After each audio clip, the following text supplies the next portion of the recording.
सुमिरन ध्यान भजन बैठकर तथा पूरब की तरफ मुँह करके करना चाहिए। यदि संभव न हो तो उत्तर या पश्चिम की तरफ मुँह करके करें। दक्षिण की तरफ मुँह करके नहीं बैठना चाहिए।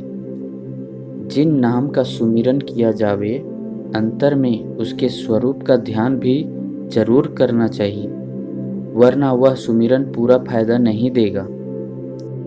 सतगुरु की सेवा से कर्म कटते हैं और अंतःकरण एक होता है। सत्संग साधन भजन करने से सूरत की तवज्जह ऊपर को हो जाती है।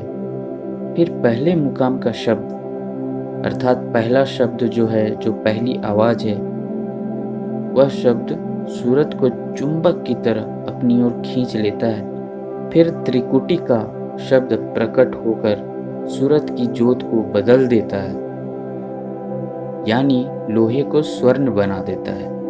उसी वक्त पहला शब्द उसको छोड़ देता है और दूसरे मुकाम का शब्द सूरत को अपनी तरफ खींच लेता है। इसी प्रकार शब्द की पौड़ी सतलोक तक बनी हुई है। जब तक सतलोक तक के पांचों मुकामों की उपासना प्रेम और विरह के साथ सतगुरु की दया लेकर नहीं की जाएगी, यह मुकाम तय नहीं होंगे।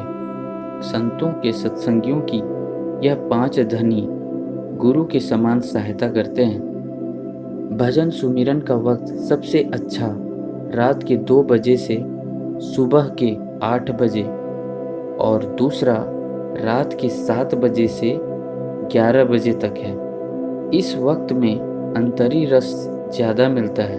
ये सभी बातें बाबा जी के सत्संग से लिया गया है जो कि बताई जा रही है। जो सुमिरन भजन ध्यान करते हैं उनको ये बात ध्यान से सुननी चाहिए। भजन सुमिरन का वक्त सबसे अच्छा रात के 2 बजे से सुबह के 8 बजे और दूसरा रात के 7 बजे से 11 बजे तक है। इस वक्त में अंतरी रस ज़्यादा मिलता है क्योंकि यह सतोगुणी समय है। ऊपर के लोकों में सूरत की चढ़ाई 3 तरह से होती है, ख्याल से, ध्यान से और सूरत से। पहले मुकाम तक सूरत की चाल चींटी के समान है, दूसरे मुकाम तक मछली के समान, तीसरे मुकाम पर मकड़ी के समान और आगे विहंग के समान है। सत्संगियों को मालिक के नाम पर पवित्र भोजन जो मिले उसे खाना चाहिए। मरते वक्त का पुण्य किया हुआ अन्न या मनौती का भोजन या देवी भैरव वगैरह की पूजा का नहीं खाना चाहिए। अगर ऐसा भोजन या अन्न वगैरह कहीं से आ जाए तो गरीबों और मुहताजों को या कोढ़ी कंगालों को दे देना चाहिए या सतगुरु जिसको भी मुनासिब समझ अपनी दया से दे दें। जो अन्न या भोजन किसी का दिल दुखा कर लिया गया हो वह खराब है। भोजन हक हलाल की कमाई का हो या प्रेमी प्रेम से खिलावे वह दुरुस्त यानी ठीक है। अगर सत्संगी से कोई खराब कर्म बन जाए तो गुरु से प्रार्थना करे तो उसकी माफ़ी भी मिल सकती है और कर्म का मैल भी दूर हो सकता है। नामदान लेने के बाद मांस, मछली, अंडा, शराब आदि का सेवन भूल कर भी नहीं करना चाहिए और नामदान लेने के बाद मांस, शराब आदि का सेवन नासमझी में किया है या अन्न का कोई नाशिब कर्म बन गया है तो गुरु के पास जाकर अवश्य माफ़ी मांगनी चाहिए, वरना कर्म का फल भोगना होगा।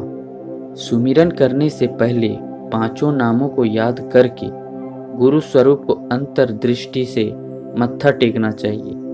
फिर एक एक नाम का सुमिरन करके स्वरूप को माथा टेकने से धनी प्रसन्न रहते हैं। इसके बाद सुमिरन 8 माले का करें और अंत में फिर पांचों नामों को अलग अलग करके स्वरूपों को मत्था टेकें।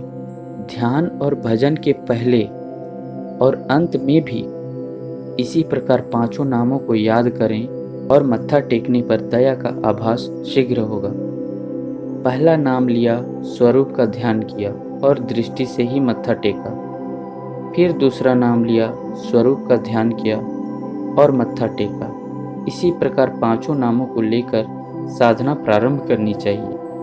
5 मिनट में यह कार्य हो जाएगा। और सुमिरन प्रतिदिन करें, एक दिन भी नागा न करें, वरना सुमिरन अधूरा हो जाएगा और वह पूरा फायदा भी नहीं होगा। जय गुरुदेव। इस सत्संग की बातों से हम लोगों को मुख्य मुख्य बातें जो पता चली हैं वो कुछ इस प्रकार से थीं। सुमिरन ध्यान भजन हमेशा बैठकर तथा पूरब की तरफ मुँह करके करना चाहिए। यदि संभव ना हो पूरब की तरफ, तब उत्तर या पश्चिम की तरफ मुँह करके करना चाहिए। ये पहला सीख मिला। जो दूसरी बड़ी जानकारी मिली कि भजन सुमिरन का वक्त सबसे अच्छा रात के 2 बजे से सुबह के 8 बजे और दूसरा रात के 7 बजे से 11 बजे तक है। इस सत्संग में तीसरी बात जो महत्वपूर्ण बात पता चली वो ये है कि मरते वक्त का पुण्य किया हुआ अन्न या किसी ने मनौती का भोजन या देवी भैरव वगैरह की पूजा का अन्न नहीं खाना चाहिए। अगर ऐसा कोई भोजन अन्न वगैरह कहीं से आ जाए तो गरीबों में बांट देना चाहिए।